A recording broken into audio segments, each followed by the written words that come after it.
Today we're going to talk about an alternative way to set up your own business or an alternative way to manage your own team at work.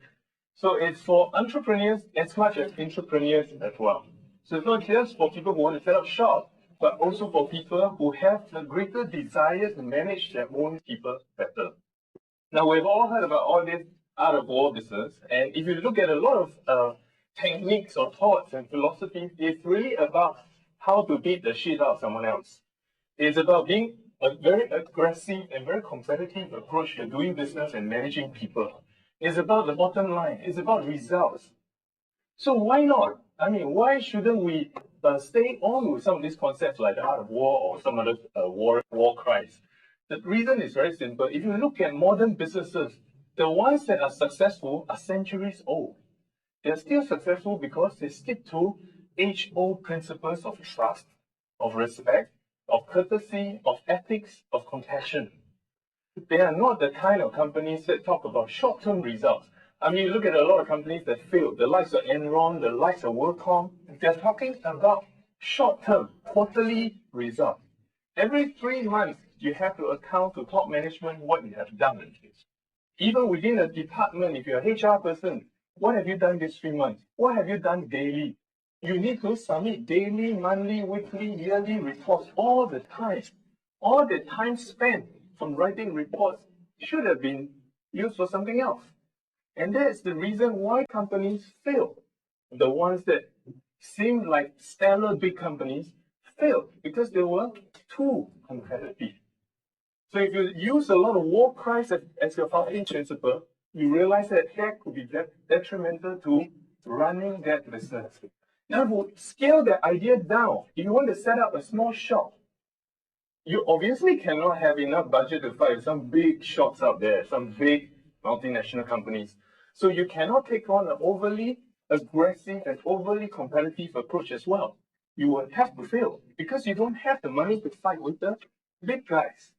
So in this book, then actually we're talking about, it's not a religious book by the way, it's about a non-aggressive approach to running your business using Zen principles, which will help you to take a step back and cooperate instead of compete overly with the competition.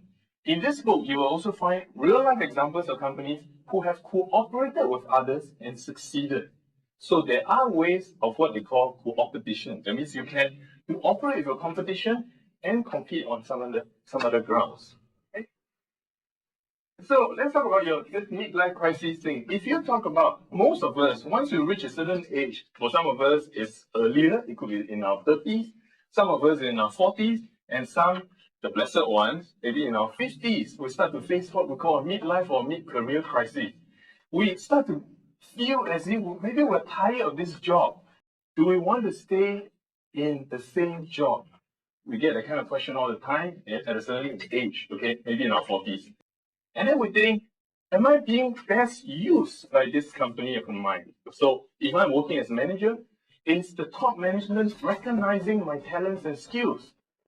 What we call the syndrome of the hero without the battleground, right? That means you are a big time hero, swordsman and all. You have all the skills of your martial arts or whatever, but you don't have the battleground to play. So if you get that kind of mentality, plus 2 more things. If you have a new baby, for example, you have you have a family set up, and you want to spend more time with your family. And the last thing is freedom. Freedom is a very powerful tool. It can allow you to be successful anything. You want to be a musician, you need freedom. You want to be an entrepreneur, you need freedom. So if the call for freedom exceeds all things else, along with wanting family time, feeling that you're not best used by a company, well, that would be the midlife crisis we're talking about. That would be a time for you to reflect and feel maybe I should move on and set up my own shop. So those are the trigger points I call, which you need to decide at which point those call for action becomes far greater than staying with the job. Then it's time to move on, right? So once you decided that you want to move on and set up your own shop, now you've got another big question. I need money. I need to get customers. I need to set up my business. I need to know what I'm selling, right? So that talks about the next thing. I need to show you the evolution of our economy. Okay, in the 1980s, companies are defined by manufacturing. The bigger the company, it tends to be that they make more products. The biggest companies make a lot of physical shipping products, products that ship to customers, right? And then in the 1990s, what the Greenspan guy in the US says, irrational exuberance. It's the dot-com time, where it was defined by perhaps the World Wide Web, WWW, or otherwise known as the Wild Wild West, right? So in that irrational exuberance time, people tend not to bother with real products, but they decide to focus on non-existing virtual products. Obviously, we realized that didn't work, right? Everyone crashed in those times, in the 1990s. What is the government driving at these days? In the year, this century now, after the 1990s. Intellectual capital, or IP, intellectual property, right? What does that mean? Sounds like some big term, right? It really means two things, skill and knowledge.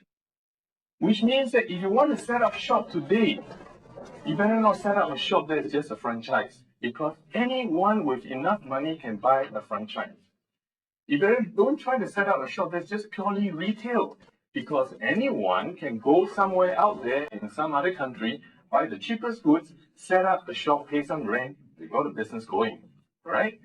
Then what is that two components that make you stand out as a new business? The skills and knowledge. That's why we call it no more who you know, but what you know time. In today, this time, it is no longer about relationships. If you were to do business in China, you should not subscribe to the myth that in China, in mainland China, it's just about who you know. Those have tried that road and failed. The reason is the Chinese are very smart people. The number of PhDs in the country is probably going to drown our island here. So the idea is they too know what is out there. They study. They may appear very humble before you, but it does not mean that they know nothing. So it's not who you know, even in those countries or here. It is what you know that sells. So if you want to set up a new business, go with what the government is trying to call knowledge companies. Companies that derive all your career expertise, all your skills and knowledge, and harness them. Why do I say that it's a very good business? First of all, you don't need any money up front. You don't need to have hundreds or $10 million in the bank or borrow that amount of money from the bank to set up shop. It's all right up here in your head. That's what's selling these days. Okay? The next thing I want to talk about is you have defined a great new passion, this whole new business idea that you want to do. Do you have a backup plan? Okay, all of you, I presume, will use computers of some kind, right? You will store your information on the hard disk. What is the frequency you back up the information on your hard disk? Ask yourself an honest question. I won't ask you live here. But if you ask yourself that honest question, I can tell you honestly, I've seen a lot of cases. Most don't back up within a few months at all. So we have the mentality of it's not going to happen to me. Therefore, I have no need to back up my information.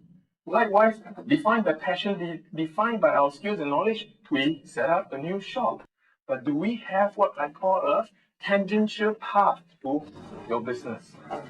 I'll give you a personal example. I'm basically a speaker, I'm a writer, and I talk about technology. I'm a technologist, right? So that's my main day job. I have a side interest. That's my tangential path. For over 20 years, I've been trying to stay healthy and fit. It's because, if you read my other book before this body, this life, I had a lot of physical limitations that I had to conquer, right? As some of us may have as well, or most of you probably don't have any limitations. So trying to get fit and healthy is a challenge for someone like me because I have problems, right? So over 20 years, I tried to find that way to stay healthy and fit. And guess what? At some point in time, I got to the stage whereby people start asking me for answers. And that was why that book came about. This one is like an earlier book, because people realized I can help them improve their health and fitness. I'm not a medical doctor, by the way, but I'm able to help people improve their health and fitness just by being a friend. I can tell you, for example, how to diet right, how to eat right, what should you do for exercise, how to get trim, that sort of thing. You may have heard my radio broadcast every Wednesday on Capital Radio 958 morning. That is what we are talking about. That is my financial part. I hope you, at the same time, will define something that is different from your main interest. That is your backup plan. Okay? We all need backup, right? Okay, let's talk about some of the mistakes to avoid when you are setting up a new shop. If you look at this book, about 200 pages of this book, it's not just a book on philosophy. But that's not what we're interested in. We're practical people, right? We're not here to tell you about what airy fairy thoughts, and then you look at a book and say, I have not learned anything. I can't implement those ideas. In this book, we give you exact case studies and examples of what companies have done to be successful in many areas, whether it be in marketing, in sales, in customer service, in branding, which is a big thing. How do you brand a brand? If you're a new brand, how do you define your identity? If you're an old brand, there are a lot of companies in Singapore which are old brands, right? Those Chinese brands. How do you reinvent a brand? Do I need to reinvent the identity, or can I use the same identity? Right? So we discuss examples and draw on real cases such as Malaysian Airlines and Singapore Airlines, and we draw parallels to some of these examples, a lot of examples in there, on how companies can either rejuvenate a brand or create new brands. Now, all of us, whether we are managers in companies, working with others, working for others, or eventually working for ourselves, we need to manage people. How do we manage people, right? So there are many ways to manage. You just manage by short-term results, or are there better, more ethical, more compassionate ways to lead your people? As we know now, it is not easy to keep good people. You can't just pay them top dollars and expect them to stay. Top people don't necessarily get attracted to top dollars these days. They want some excitement. They want a rush. They want to feel the effect of their windsurfing, wild waves, and they get some excitement. So they want to be involved. They want to be participative. Is that possible at the workplace? So those are some of the things that is covered in the book. Let's talk about the mistakes to avoid if you want to set up your own shop. The first mistake, very important, hopefully none of you will fall into the trap, is never believe the bank is your friend. The bank is a business. As with any business, the bank's business is to lend you money and get the money back with interest. If you are a new startup, a bank can be an ally, but the bank is not a friend. You must draw the distinction very clearly. A bank is an ally if you work it right, but it is not a friend. Okay? That goes to the next mistake. Relationships are all we need.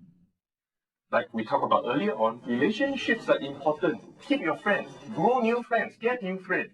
But friends are separate from a business. Never confuse the thing between friendship and business. In this world, like I said, it's about your skills, it's about your knowledge. That's sense. It is not who you know anymore. Okay? And okay, what are some of the mistakes? Let me see. Another thing is, if you're a new business, I advise you to do exactly what I've done for a long time. That is, leverage the use of information technology.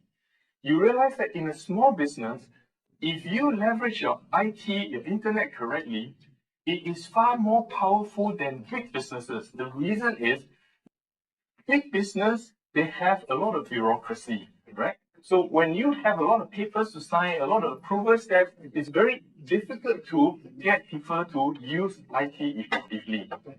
But If you're a small business, right now you can just go down to Funan or go down to Sim Lim Square, buy a couple of computers, get the right software, get some expertise, get some reading up, and you can become very powerful across the internet and within the company. So small shops, if you do it right, you can set up a very powerful web presence that rivals very big companies, as opposed to big companies themselves, because they need time, they need to approve, and they need a lot of approval cycles before things happen. Next very important mistake to always avoid as a business, big or small, is a lot of businesses kind of hate to talk to the media. They are very afraid of the press. When, let's say, a journalist like me calls a company up, they'll say, oh, no comment, hangs up. That is the worst mistake to make. Remember, if you are a small or big company, you have a limited marketing budget. How do you maximize what you have? You're not able to spend $17,000 ads every day in the papers. You're not able to spend running ads on TV all the time. How do you then harness the ally in the media to announce your business to the public? The media needs news. If you've got something useful, the media wants to know. And the public will want to know because it came from the media. Differentiate the two things. Advertising and public relations are very different. Advertising is what you say about yourself. You say how good you are to the public. Against that of PR or public relations. Public relations is someone else, the editors, the journalists, the broadcasters say how good you are to the public. Guess which one is more credible? Which one would people likely believe more? What you say yourself or what someone else say about you? It's almost like the word of mouth effect. If a journalist says good things about you, it carries a lot more weight than your own ads will ever do. So that is the power of public relations. Again, it's featured in the book. Next thing is, we set up a new shop. You tend to imagine that we better set our prices very low. That again doesn't work.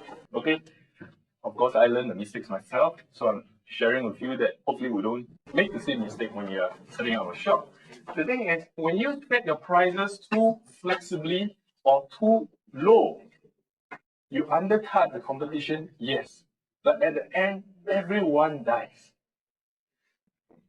If you're familiar with the principle of feng shui, okay, not that I'm a feng shui master, the thing about feng shui is you must make sure the surrounding environment around you survives as well as you.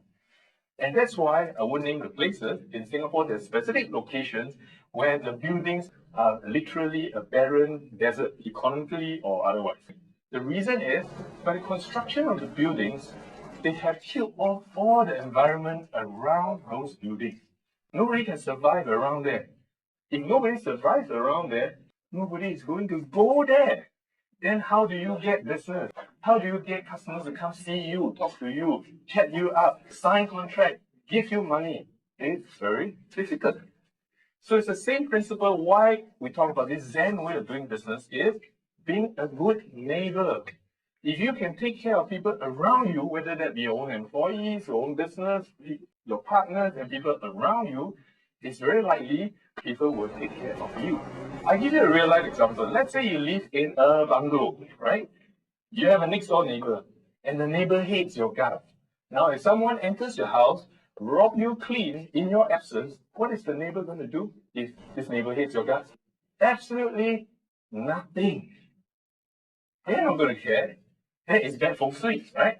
The thing is, you've got to make sure you take care of your neighbor all the time. Every New Year, give some goodies to them. Talk to them, chat them up, be friends. That is the whole point of good business. So with that, I thank you. In the book, I talk a lot more about how to attract venture capital. How do you talk to venture capitalists or bankers?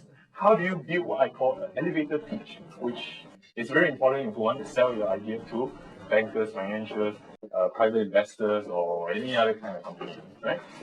And also, how do you identify the right kind of bankers to work with? If you want to get money, they are the right bankers and they are the wrong bankers. What kind of bankers can you talk to that won't come back and haunt you after several months or years, right? And also a lot of powerful and affordable ways of doing marketing, whether that be PR and branding or in sales and marketing. And also,